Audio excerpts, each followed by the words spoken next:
பூஜாடி wash பண்ணிவிட்டு உப்பு கொட்டி வைக்கலான்னு நானும் 1 வீக்காக நினச்சிட்டே இருக்கேன். ஏதாவது ஒரு வேலையெல்லாம் செய்ய முடியாமல் போச்சு. அது வாஷ் பண்ணிடணும்னு சொல்லிட்டு தான் ஸ்டார்ட் பண்ணேன். சரி பூஜாடியும் கழுவிடுவோம், அப்படியே ஸ்டாண்டை கழுவோன்னு சொல்லிட்டு ஒவ்வொன்றா செஞ்சுட்டே இருந்தேன். இந்த கிச்சன் வேலை மட்டுங்க ஒரு வேலையை ஆரம்பித்தா அடுத்தடுத்த வேலை எப்படி தான் வருதுன்னே தெரியாது.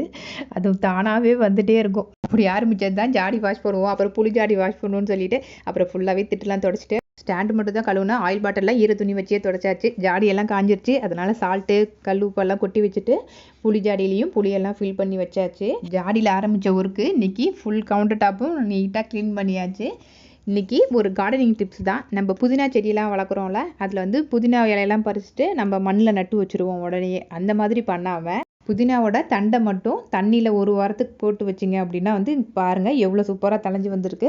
அதுக்கப்புறம் நீங்கள் மட்டும் மண்ணில் பதியம் போட்டிங்க அப்படின்னா வந்து சீக்கிரமாக புதினா வந்து நல்லா தளைஞ்சு வந்துடும். கண்டிப்பாக ட்ரை பண்ணுங்கள், யூஸ்ஃபுல்லாக இருக்கும்னு நினைக்கிறேன். நாளைக்கு வேறு ஒரு இன்ட்ரெஸ்டான வீடியோவில் பார்க்கலாம். பாய்.